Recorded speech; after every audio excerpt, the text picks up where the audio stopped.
Good evening. The man dubbed Britain's worst fly tipper is tonight back behind bars. Marcus Bairstow was caught dumping truckloads of rubbish in fields in a pub car park in Hampshire. The 41-year-old from Southampton was previously jailed for 2 years in 2011 after he left a cemetery littered with rubbish and taxpayers with the clean-up bill. Here's Carrie Swain. A wasteland of rubbish, scars on farmland left by the man dubbed Britain's worst fly tipper. This is the man in action, captured on CCTV dumping a lorry load of waste in a pub car park in broad daylight. Arriving in court today, Marcus Bairstow was reluctant to reveal his face, words of abuse thrown at our camera.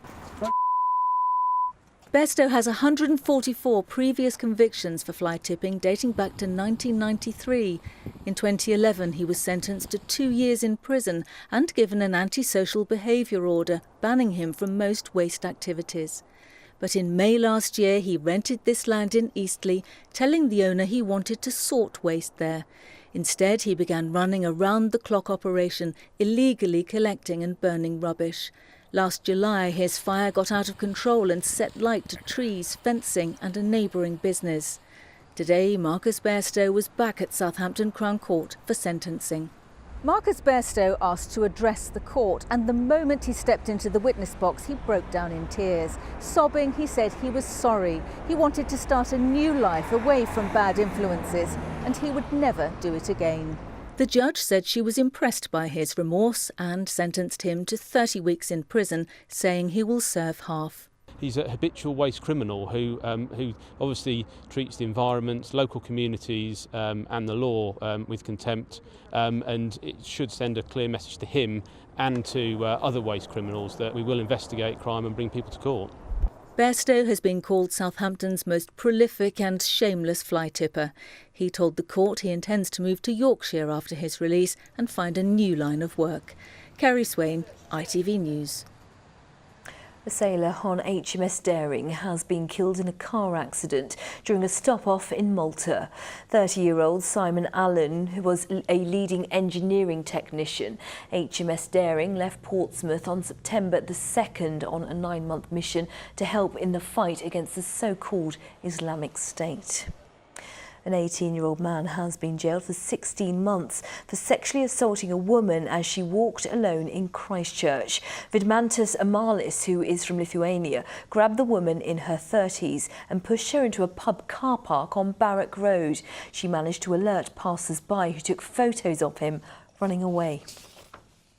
Many ambulance drivers across Sussex say they're worried they may no longer have jobs after their employer went bust. Drivers working for Docklands Medical Service say they're owed thousands of pounds by Copa Forma, who took over the contract to provide non-emergency ambulances this year. Charlotte Wilkins takes up the story.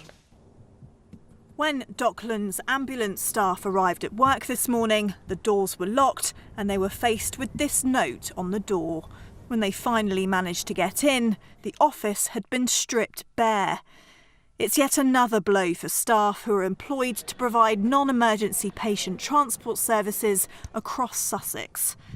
At 2 protests in Brighton today, drivers explained how they've not been paid and now their jobs are up in the air too.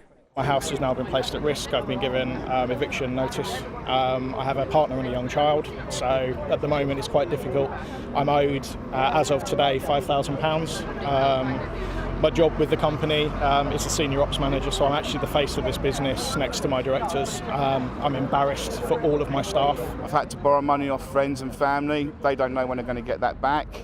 I'm having to rob Peter to pay Paul, ring up all my different companies that I owe debts to. It's just a knock-on effect. The GMB union even handed out food parcels and hardship payments to its members today to help make ends meet. Docklands, which are subcontracted by Copa Forma, say the company owes them thousands. Copa Forma says all contractual financial obligations to the company are up to date and they've received written assurance to that effect. They were assured that all staff salaries were being paid. However, there are fresh calls today for Copa Forma to be stripped of their contract. I'm demanding that the CCG withdraw the contract from Copa Forma. It's failed. it's been bad for patients, it's been bad for staff, and that they give it to an in-house NHS provider so the patients can have a decent service and the staff can actually be treated with the dignity, frankly, that they deserve. A spokesperson for the lead clinical commissioning group in Sussex told us the Sussex CCGs are taking urgent action, focusing immediately on 2 areas: to ensure stability and continuation of safe transport service for patients and to secure the future for the affected staff. Charlotte Wilkins, ITV News, Brighton. Police have released CCTV images of a woman they'd like to talk to in connection with a number of fraud offences at banks in Bournemouth. She cashed fraudulent cheques at NatWest in the Square and made another attempt at a branch in Westbourne. The cheques belonged to a funeral director based in Kent. A cat has been shot and killed with an airgun in Dorset. Indy, her 5-year-old Bengal, was hit with a pellet at Corfe Castle and died 4 days later. The RSPCA says it wasn't the first time he'd been shot and are calling for tighter weapon controls. £50 million plans to expand Southampton docks have been unveiled. Owners ABP want to increase capacity at the port by 15,000 vehicles. More than 900,000 vehicles were shipped through Southampton last year. A lorry became stuck under a railway bridge in Romsey earlier today. Great Bridge Road was closed for several hours while the vehicle was removed and speed restrictions were imposed on trains. Brighton's troubled I360 was back in business today, and the designer of the South Coast's newest attraction says the problems have been fixed. David Marks has apologised and said what happened was unfortunate. Here's Andy Dickinson. The chairman of the I360 steps into its futuristic pod after the most difficult week in its short history so far. The world's tallest vertical cable car breaking down 3 times in just 4 days, its passengers repeatedly trapped on board. Firstly, last Thursday, we had an imbalanced load reading on our control system, which meant that it went into safety mode and applied the brakes. We then had a subsequent and completely separate issue on Sunday when the pod docking system sensors needed adjustment, and again that sent the pod into safety mode and the brakes were applied and it stopped again. In the incident on Thursday, why did it take 2 hours to get those passengers down? We're going to improve our procedures to make sure that that doesn't happen again and that we can get the pod down to the ground and the passengers off in a much shorter period of time. There is a fear that the public's perception of this attraction isn't so good now. They've seen these incidents and will be worried. What if I'm stuck up there for 2 hours? What if something worse happened? We don't expect to see the repeat of those kind of incidents happening again.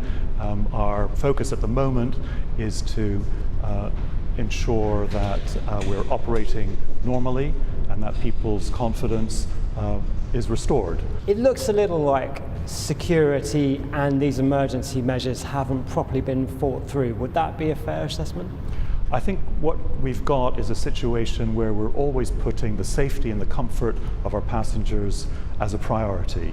I obviously feel extremely sorry and a bit embarrassed about these problems. They shouldn't have occurred. I think it would be unrealistic to say that you're going to open something new and innovative and, despite the huge amount of testing that's taken place, not expect to have some teething problems. Andy Dickinson, ITV News, Brighton. There's been more success for the South's athletes in the Paralympics in Rio. Georgina Hermitage from Alton won her 2nd gold medal, setting a new world record in the 400 metres. It follows her 100-metre victory earlier this week. And the women's basketball team have booked their place in the semi-finals. Joy Hazelden from Southampton helping in the success. Well done to all. Let's take a look at the weather now with all the details. Here's Simon.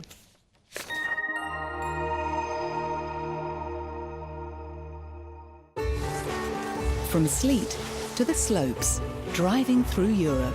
Eurotunnel the Shuttle sponsors ITV Meridian weather. Good evening. Well, if you're fed up of struggling with trying to get some sleep, don't worry, things will turn fresher come the end of the week. But for tonight, it's going to be another night of tossing and turning. Clear skies, bits and pieces of mist and fog, and temperatures no lower than a stuffy 17 or 18 degrees for many of us. So tomorrow morning, any mist will burn away pretty quickly. And then we've got lots of blue sky to get us going. But as the temperatures start to creep up, we'll see some cloud bubble up into the afternoon, and then a Met Office weather warning, because we could see some heavy and thundery showers. They'll be quite hit and miss. A lot of us will stay dry, but if one of those showers lands on you, you'll know about it. Eurotunnel the Shuttle sponsors ITV Meridian weather.